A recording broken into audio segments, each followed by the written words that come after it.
July 25th, 2018. Well, 2 days ago I went through and harvested out the Yukon Gold potatoes. I showed you in a video of that. I guess I'll give you a little follow-up on that. This 80-foot row yielded 34 pounds of potatoes, and you can see in the video that not all those potatoes formed to full size. If they had, you probably would have been more like 70-some or 80-some pounds. Anyway, we still made out with a good harvest despite Colorado potato bug damage, and that's pretty exciting. And knowing that we have a massive Colorado potato bug infestation, resident and active as well as dormant in here, I decided to replace this crop with another crop that is not susceptible to Colorado potato bug and that I already had going and that I've wanted to experiment with as far as propagation for a number of years. I did play with some sweet potatoes back in 2013, but I wanted to try and scale some of this up a bit, so I thought I would do my first trial out this year. If it works out well, I can carry a seed sweet potato and do slips in the greenhouse early, and this is a crop I might be able to get in relatively early in the season and get out in the market fairly fast, so that's kind of nice. Anyway, I thought I would just go into propagation of these briefly. Sweet potato propagates really easily. I should also mention, I'm not sure exactly what family these are in, but they are not any part of the Solanacea family. In other words, they're not part of the family of normal potatoes, nor peppers, nor tomatoes. They are a totally different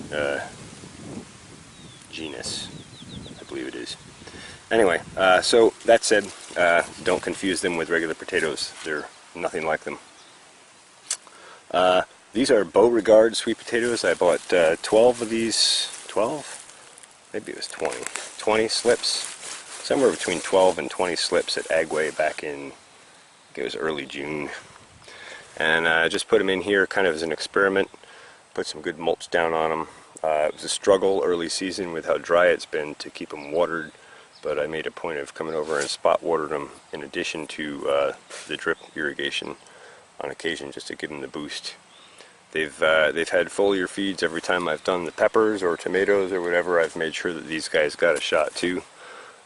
You can see we've had some kind of a bug. I haven't identified the name of the bug yet, but they got these two little weird like feet things that stick off them. They're kind of orange and egg-shaped almost.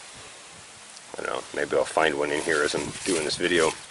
But they've been on eating the leaves, but they don't seem to really have done any major damage, and so I've just kind of ignored it. So anyway, so to propagate these, it's real simple. You can go through and take cuts. Ideally, you'd like to have 3 nodes in a cut, and you'd leave the top one on the end, and you'd clip the next 2 leaves off, and those basically become root sites. When you put them in the soil, as long as you keep the soil moist, you can propagate directly to soil. If conditions aren't as conducive to that, you can always take these cuts and put them in water. I like to put mine in a light nutrient soak of some forage foliar feed and some C-stem from Advancing Eco-Agriculture. And I do that at like 1/8 of a cup to a gallon of each of those. And then I like to soak them for 24 hours in that and then transplant them out, and that gives them a real boost as far as having enough nutrition on board to set roots out really quick. They probably don't really need that, but I like to give them a little extra help. But you can see on this one, at the second node down, for those who don't know, nodes are where the leaves or stems join together. Those are nodes, and the space between those is called the internode. So down here at the second node, you can see this is actually setting a root already. I'll zoom in closer on that so you can get a good close-up look of it. If I can get the camera to focus. There we go. So that one's actually ready to go in. I'm not taking any more cuts of these because, like I said, I already filled this row. And we'll take a little walk down that in a minute. But I just really wanted to point out how these basically are self-propagating. You can see everywhere where they've been touching moist soil or under mulch or had any kind of protection, every one of those nodes is blowing up into roots. So these are excellent. I mean, you can propagate and propagate and propagate off of these. I think I paid $7 or $8 for the 12 or 20 slips that I bought, and I remember thinking to myself in the spring, wow, that's kind of expensive. That could add up quick if you want to do a large scale setup. But now if you bring them home and plant them and grow them out a bit, I mean, I took 70 cuttings to fill this row. I think I went every foot or foot and a half down the row. You know, you can't even tell I took cuttings off of here. Like, you can see this end is clipped off, but that was probably 4 cuts. So you probably could go through here and take hundreds and hundreds of cuttings just off these few plants that are here. So there's tremendous propagation potential for very little input cost. And of course, like I said, I'll be keeping sweet potatoes over the winter and into next year, and I can start slips early in the greenhouse, and I can actually be propagating early. And so by the time the warm season is here, that I could actually put them in the ground, I could probably have, you know, several hundred cuts already vined out, and just basically propagate them directly into soil and go. So sweet potato, this will be fun. This will be a fun experiment.